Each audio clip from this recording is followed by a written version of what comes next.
Welcome to another episode of the Elite Selling Podcast. It's your hosts, Frankie and Griffin.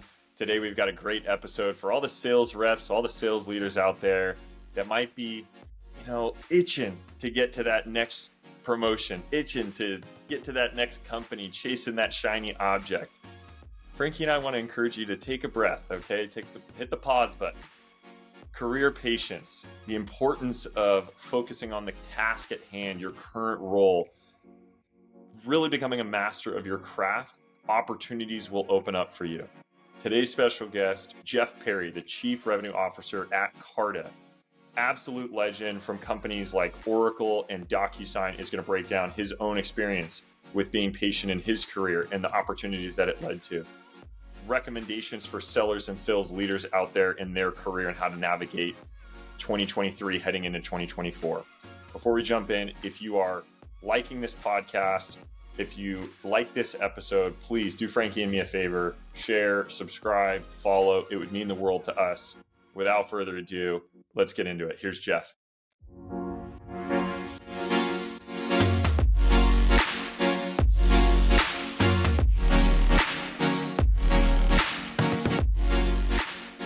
Jeff, welcome to the Elite Selling Podcast. We are excited to have you on. How are you doing today?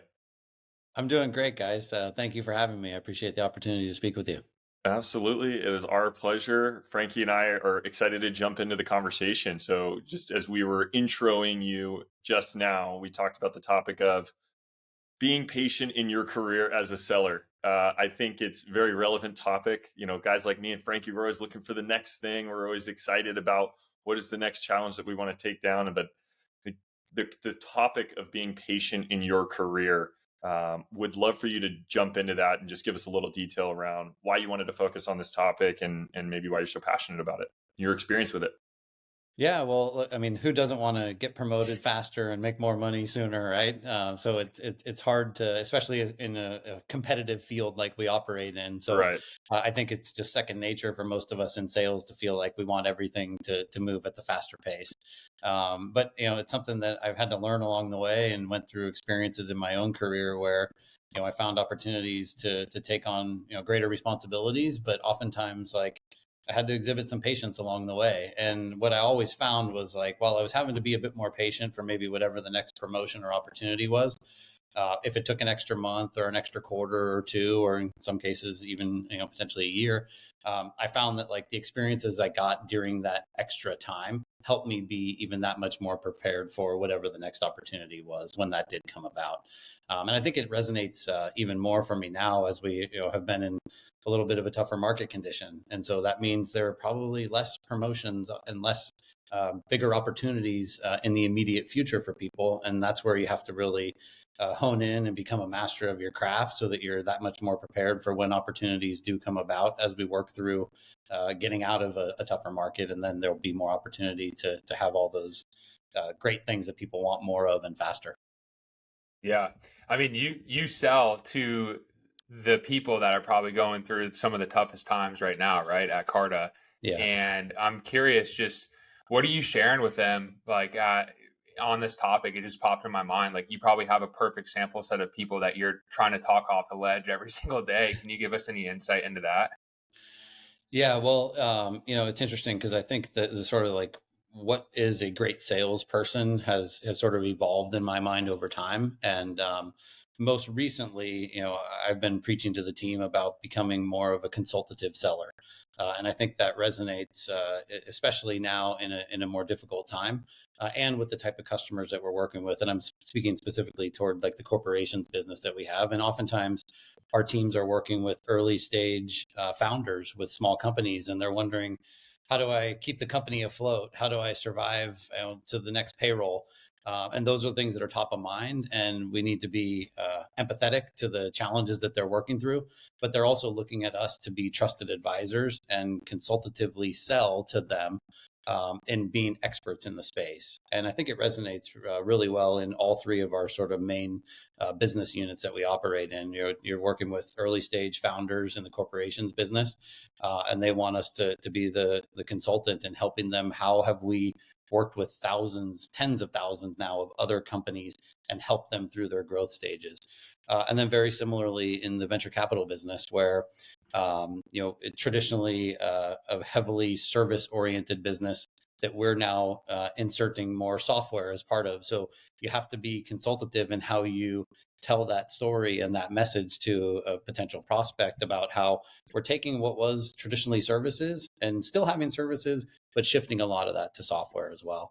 And then same with our LLC, our private equity LLC business.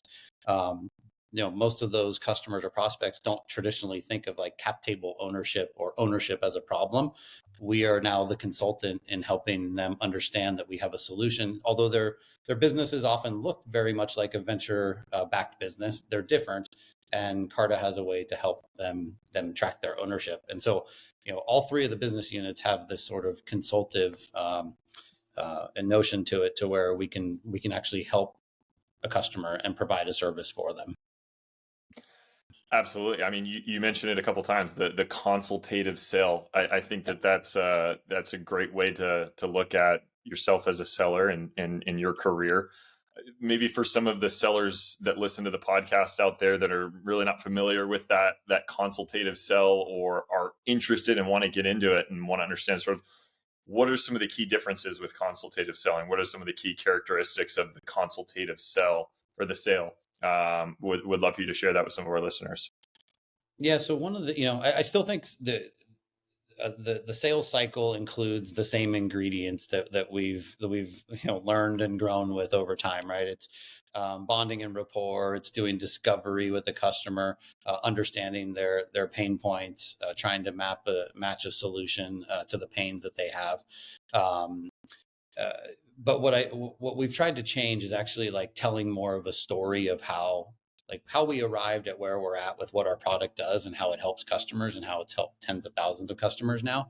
And I've intentionally changed just the terminology that we're using and how we do that. Most people will say like, you're giving your sales pitch. And I've tried to eliminate the word pitch. Ironically, I was a pitcher in college, but I've tried to eliminate the word pitch from our vocabulary and just say it's the Carta story. It's not the Carta pitch, because I really want it to be how we communicate what the value proposition is that we provide for our customers. And I think if you do that in a way where you're telling the story of how we've done it with others, that comes off very differently than we're trying to actually pitch something that makes you feel like we're trying to just sell you something versus being a partner with you in this engagement. Yeah. And stories sell too, right? I'm curious, when do you insert the story into your sales process? Like what does that look like? Yeah, that's a good question. And I don't know that there's a right answer to it, but what we've decided to do is we actually use Sandler as a training methodology. And I've used Sandler for almost 20 years now, since I started selling way back at Oracle. So I think it's a great foundation to help do the discovery and set the stage for the sales cycle. But we've asked all of our AEs and teams to incorporate it as part of the upfront contract. So the first thing you do is you actually ask permission to carve 5 minutes into the agenda of a discovery call with the prospect to tell them the Carta story. And the Carta story is different if you're in, depending on which business unit you're part of as part of our team. But that allows us to set the stage of like what we do, how we do it, why we do it, and how it's helped other customers. And then we go into the rest of the discussion, either further discovery or whatever the stage of the call is at that time. But I find it works best if the earlier we can share the story, the better. And that also, I think, helps create that bridge to the partnership that we're looking for. Absolutely. Frankie's got plenty of stories he loves to share, So Jeff, it's really hard to eliminate the word pitch, by the way. Yeah, there you go. Yeah. When I was asking the question, I almost was like, where do you put that in your pit? Oh, can't say that. Yeah, we actually joked internally that we're going to have a dollar jar where every time you use the like word, a swear word. Dollar. Exactly. Yeah. Switch it Not up. quarters anymore, but dollars, because we're salespeople and we got to make the big bucks. Oh yeah, that's right. Maybe even a $5. Yeah. Well, Jeff, let's take a step back. I know Frankie and I we could talk sales process and the consultative sell all day long, but I do want to come back to the topic of career patience, right? And your experience with being patient or impatient in your career, right? Where being impatient either bit you in the long term, or when you had a specific moment or a time in your career where you were leaning into being patient and letting things come to you and really focusing on your role at hand. And that led to some great opportunities or some doors open because of that. Drawing from your own experience, we would love to share that with our listeners. Yeah, there's definitely one in particular that stands out to me, and I was probably 10 years or so into my time at Oracle in different roles. And, I think the job market was different then, where promotions were once every couple of years and it came with additional responsibilities. So for me, it was a long career at Oracle, but it always felt like these couple year new responsibility opportunities for me to work on. And oftentimes that was a bigger team or a different team or a different team to lead. But of course, like human nature, like you reach these points where it's like, okay, what's the next thing? And I saw a lot of people at that time leaving Oracle to go to Salesforce. And I was like, what am I missing out on? Should I be doing that? I want more and faster. And I think technically my title was area manager at that time, which means you have sort of a team you're responsible for and then a manager under you that has a team also. And kind of the next stage was sort of the director role. And I certainly had the itch for that, or the itch to say, should I be looking at something like Salesforce or places where some of my other colleagues had gone? And so there was definitely some frustration brewing at that time, but I stuck with it. And then sure enough, my boss's boss, I believe at the time, our SVP, came into town from our Burlington, Massachusetts office out to our Redwood Shores office and asked to meet with me. And, so I got called to the corner office, and I thought, well, this is potentially either a really good thing or a really bad thing. I'm not exactly sure because there wasn't a lot of context given to the meeting at the time. And I was younger, I was less experienced, very naive in how sort of all of this works. And so called into that office and asked to sign an NDA, which then probably in the moment made me even more nervous, thinking, not knowing what it was about. But what I then, shortly thereafter learned in the discussion was that we were going to be doing an acquisition at that time of Sun Microsystems, which was very different from what Oracle had been doing at the time. It was software business of database and applications. Now we're going to acquire a hardware company. And so, Dan, my boss at that time, was asking me to help. This acquisition was potentially going to go through, and he wanted me to move over off of the database sales teams and over into helping rebuild this hardware organization that we were about to acquire. And I of course said, like, yes, I'm in, but I didn't know what I didn't know, and I wouldn't have known that was a potential opportunity for me 6 months prior when I was getting anxious about should I leave or should I go do the next thing. And instead, I kept my head down and tried to do the right things by my team and our business and our customers and the company. And that led to Dan basically shoulder tapping me to help take on this new challenge that ended up being an incredible career opportunity. And not because I was set out to want to go do hardware sales, but it actually helped me take on an opportunity that operated very much like a startup inside of Oracle. And I think back to those moments now of like, that was kind of my first real itch at like working at a smaller company, even though, yes, I was at Oracle and I had all the resources of Oracle. It gave me the desire to want to have that kind of startup feel and have the empowerment of building something. And it's not surprising to me now that I then went to DocuSign, which is a bit smaller, and then Carta when it was much, much smaller. And I tie that back to the experience that I had from that door being opened for me that I had to be a little extra patient for along the way. So yeah, that's a really cool story, and it's hard to, in the moment, it feels like such life or death decisions because right. it's your life. I mean, at the end of the day, your career is a big part of what you do. So I'm curious, like when you were seeing all your friends jump to Salesforce, I'm assuming it felt like, a build opportunity. There's a lot of new energy going into it versus maybe what Oracle was at the time before the new opportunity you had. How did you weigh out your pros and cons of I'm patient versus I want to go build? Because you naturally had that in you. You just said it, but like, how did you play that out? Yeah, I'm not sure because it feels like it was like a lifetime ago now, but and knowing that I didn't have as much experience at the time. And so for me, I probably was looking at it as like, number one, am I missing out on something? And should I be doing what I see a lot of these other people do, whether it was Salesforce or just other companies outside of Oracle and in this startup ecosystem that was just really starting to boom at that time, especially in the Bay Area and San Francisco. So that was one piece, is like, am I missing out on something? The other was like, internally, I was probably also thinking, well, some of my internal competition is now departing, right? So Yeah. when you're trying to get sort of the first promotion to become a manager and get that opportunity, the first time I did that, I interviewed, and 13 people interviewed for the regional manager position, and I thought, there's not a chance in hell I'm going to get that job, because there were people that had been there 5, 6, 7, 8 years, and I was earlier on and less experienced. And I certainly enough didn't get that job the first time, but I think in that interview process, I showed well, and I interviewed well, and I learned from the process, to where the next time a position opened up, there were 2 individuals specifically that like took a chance on me and leaned in and said, like, he has the right ingredients. No, he doesn't have management experience yet, but we believe he can do this. And it takes people to believe in you and give you that opportunity. And then it was up to me to go, prove them right, that they made the right choice. Yeah, that's great. Yeah, Love that. they're actually still friends and mentors of mine now, and people that you keep in touch with. And in many ways, I hope that over the last 15 years since that happened, I've been able to pay that back, what was paid forward to me at one point, and someone taking a chance on me. And that's one of the things that I love about what we do in sales leadership, is you hire, in many cases, folks that are right out of college or shortly after college and don't have a lot of business experience, and you help build their career. And then at some point you give them an opportunity to really expand their career, and who knows where that leads.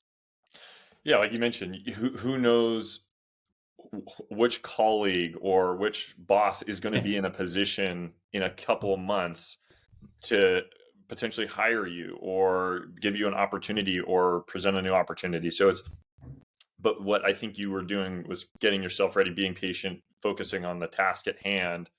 And they saw that in you to say, look, we want to take a chance on Jeff. That's exactly right. And so, it's kind of like, what are the kids doing when their parents aren't watching, type of thing. And so if you're just always doing the right thing and making sure that you're focused on the business and the people, like, you trust that like someone is observing that, even if they're not saying like, hey, I saw that yesterday, great job. But this, you're building, your body of work is building your resume for you on your behalf for when those opportunities arise. There you go. Yeah. So quick question, Jeff, like Frankie and I are perfect examples of 2 reps that have just left our company in the last 3 months.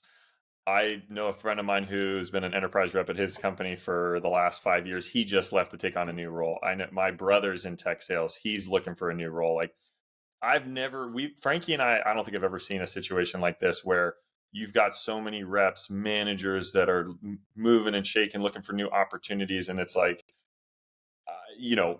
so many opportunities out there, and reps and even leaders evaluating potential, new ventures.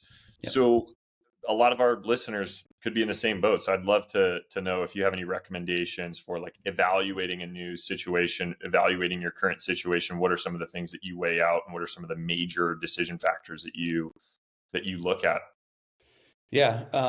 So, I'm your story resonates, because I know I'm sure that there are people on our teams are getting reached out to by recruiters and other companies. And of course that sparks interest. And especially at the start of a new year, the timing is always right for that as well.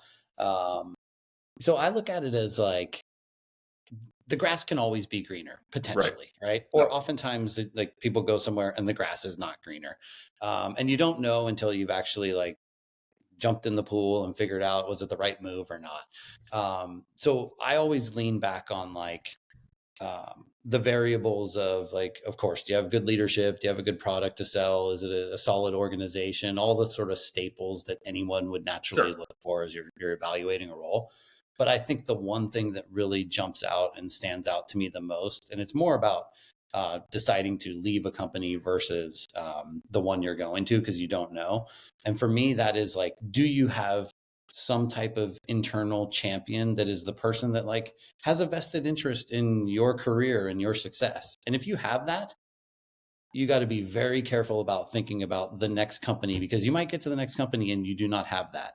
And I think there's a ton of value in having the network of people or a individual person that has a vested interest in your success and cares about pulling you along with your career path as well. And that can be far more valuable than the extra 10K in salary or the extra 100 RSUs or whatever it might be that the other offer is. I think there's so much more value in being part of a team where people care about the folks that they're working with and have a vested interest in all of their success too. So. Can't, if you're selling to a company or you're in a company, you can't get away from the word champion, right? Like you got to have Yeah. somebody All fighting about on the your behalf champs, internal and external. internally and externally. And I think if you find somebody, whether you call them a champion, a mentor, your manager, a coach in the business, you're going to always have job opportunities, because That's if right. they leave, they're going to call, you're going to be the first call, one of the first calls. So that's such a good point that you make. Well, thanks. I say that being realistic too, right? Like Yeah. you're not going to just spend an entire career working for your one champion. Sure. That's probably not realistic. But I do think you're right. Like people eventually do move, and then all of a sudden your network has expanded and spread farther than you could have ever imagined, and that leads to different doors and opening and different opportunities. Yeah. Yeah. I think like early in the career, it's hard to realize that, but Yeah. I mean, I've probably had 5 different jobs, and like I'm seeing it play out where, I'm fortunate where you can call people up and like, because you've done good work, to your point, it's not about what you say, it's about the body of work that you've created. You have a network of people that will go fight for you, that will, maybe they don't have an opportunity for you at the time, but they might have 3 people they could call up. So I think a really important point, just to double down on that, you made is, don't always be trying to like play the politics game. How am I going to get this role? How am I going to get that role? Like the best thing you can do is maximize what you currently have in your hand and what's right in front of you. Because at the end of the day, like that's going to speak volumes versus, hey, did I interview well? Or how can I jockey for that position? So I really think that's something that we need to consider and double down on. Yeah, it's and you're right, it's maybe not necessarily who you actually go work directly for, but the amount of calls or texts or emails I get as sort of unsolicited references or people asking about so and so. And sometimes I say like, actually, I didn't work with them, or other times it's like, yeah, I worked very closely with them, or they were on a similar team, but I didn't have direct reporting responsibility with them. But here's the feedback that I did know, or what their reputation was. And so I think that's always really important, because how you carry yourself, how you present yourself, how you show up, that follows you. Yeah. So going back to one of the stories you mentioned, where you kind of got the couple folks that vouched for you when you were an individual contributor, when you wanted to get into leadership, and you weren't sure if you were ready for the role, but you took it and you kind of dove in, right? Yeah. Walk us through. Maybe you can hear my voice. Frankie and I are both individual contributors still, and we always talk about with the right timing of getting into leadership. I think that thought continuously goes through lots of reps' heads. It's like, when is the right timing? Yeah. Would love to know your experience with, was it your gut feeling that just told you, hey, look, it's time to get into leadership. I think I could do this. Or was it a little bit more hesitant and you got pushed from others? Like, what was that process like for you? Yeah, I think, at that time for me, I was in the Oracle Direct, which is the inside sales organization of Oracle. And that's where everyone went to get sales training and then go to Salesforce or whatever company. And there was the external path, or there was internally, it was, I got to be a field rep, because allegedly the field reps were making $1 million a year. So everyone was itching to get the best territory. Yeah. So that they could become, get connected with the field managers and then hired to be a field rep. The other path was become a regional manager and become a manager of a team. And for me, for whatever reason, I kind of draw it all back to my background and my upbringing and playing sports and being on a baseball team and playing in college at a fairly high level. Like I always loved the team atmosphere and being kind of a captain of a team. And so Looking back, I'm not surprised at all that I gravitated toward I want to be a manager route, even though I had no qualifications for being a manager at the time, aside from the regular ingredients that you bring to the table on a daily basis. But I didn't have it on the resume. But I had plenty of friends that like went the individual contributor path and became the field reps, and it doesn't make me better or worse or them better or worse. We just had different interests and wanted to do different things at that time. And like I said, I was lucky. David Baga, James Volpentest, Sharon Prosser took a shot on me and said, okay, like we think he can do this, and we're gonna have to help him. And then I went through the classic, like, what happens when you become the manager of the team that you were just on, and how do you manage your peers, right?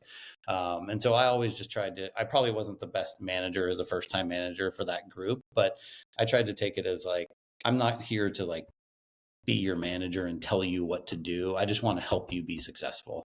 And I think that was probably a good starting point for me, because they were all very different from experiences and backgrounds and where they were in stages of life. I had a pretty diverse team that I took over. And for me, it was great. It gave me a chance to figure out how to work with people. And help start to lead people. And I think once you start getting into like bigger organizations, then the leadership role itself actually changes and evolves. Yeah. A theme I'm picking up on from your story is that you do your best to have time of self-reflection and evaluating where you're at in your career, whether it's, do I want to get into field sales? Do I want to become a manager? What's the right time? Do I go to Salesforce? Do I stay at Oracle? And I think that's a really important point, because there's always going to be that next thing. And I think especially in sales, as an individual contributor, from the time you start, it's like, okay, the next step is to get into leadership. Then you climb the ladder, then you do that. But I know plenty of individual contributors that have a great lifestyle and they're, almost at retirement, but they've never been managers and they're perfectly fine with it. So what I'm hearing you say is take the time to reflect, take the time to evaluate. Don't just jump at the shiny objects. I think so. And that might not be the right advice for everyone, but that certainly is what the kind of the playbook that I've run for myself, and what I encourage, people that talk to me about career path and career opportunities. That's, the same stories that I share with them along the way. And also, like, you could be the best sales rep, doesn't necessarily mean you're going to be the best manager or leader. And that's perfectly okay too. Yeah. Like, no one has to apologize for that. The whole super rep syndrome, right? Like you get in and you're just, okay, Griff, Jeff, let me get into your deals. Like I'm just, get out of the way. I'm going to make sure we close them all. Nobody likes the super rep manager. Not at all. That's right. You're talking about, Frank. You can run my deals. I'll sit back and take, I'll take the commission checks if you want to run them. That's fine. Yeah. You got it. I love it. Well, Jeff, so would love for you to share. It could be relative to career patience. It could be any resources that have made a difference for you in your career, or even your personal life. Would love for you to share any resources that you'd like to recommend our listeners check out. Could be anything. Yeah. I'm probably not the best one to ask on like books and things like that. I mean, one of the books that we read when I first joined Carta that I found very interesting was essays of Warren Buffett, and just stories of like building businesses. I thought that was a really cool one. I love it. Actually, Henry, our CEO, had made it at one point, I think, required reading. So most of the company has gotten a taste of that. But I think there's some great nuggets in there that can be applicable to anything.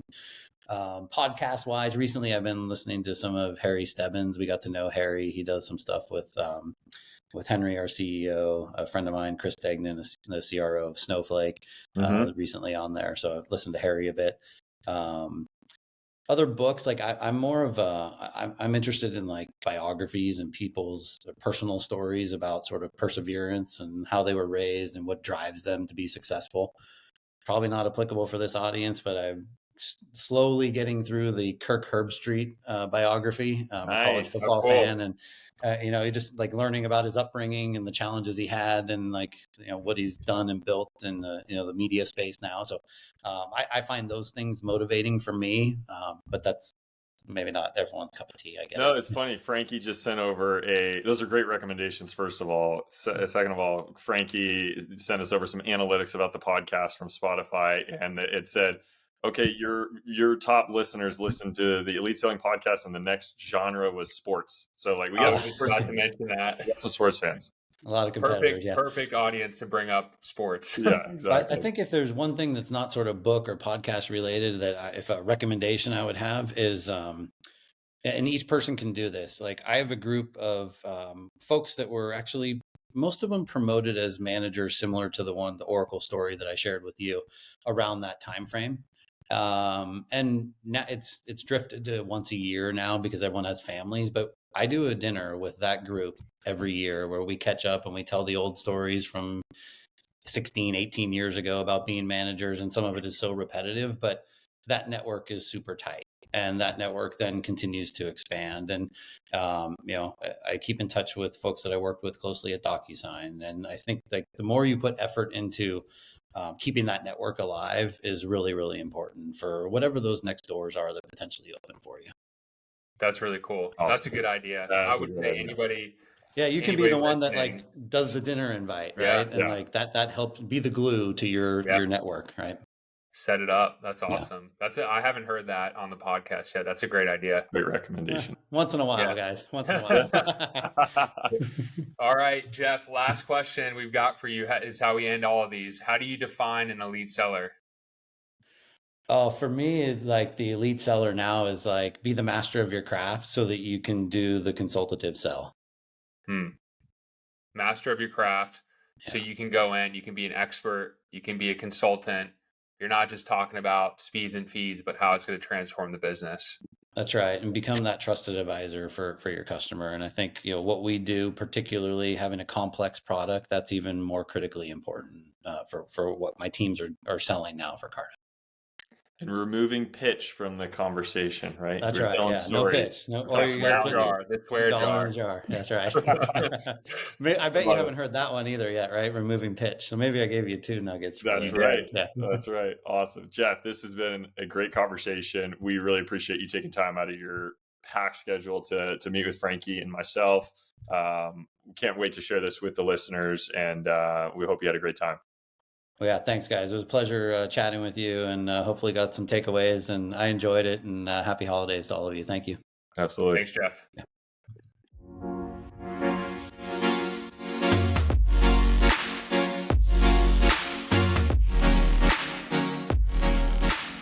Jeff, thanks for jumping on the Elite Selling Podcast today. We appreciate your time and wisdom that you shared with us. A few of my favorite takeaways were, number 1, get rid of the word pitch. No more pitching. We're busting out the swear jar. Start telling your company's story and communicating through stories. I really love that we dove into that. Number 2, take a look at the opportunities that you've got within your current company. Do you have a champion? Are you selling in an environment that you enjoy? Do you have good customers? Do you have good prospects? And really figure out how can you maximize the opportunities within your hand. Because when change comes, that's when opportunities come. So overall, a fantastic episode. Jeff, thanks again for jumping on, and can't wait to have you back soon.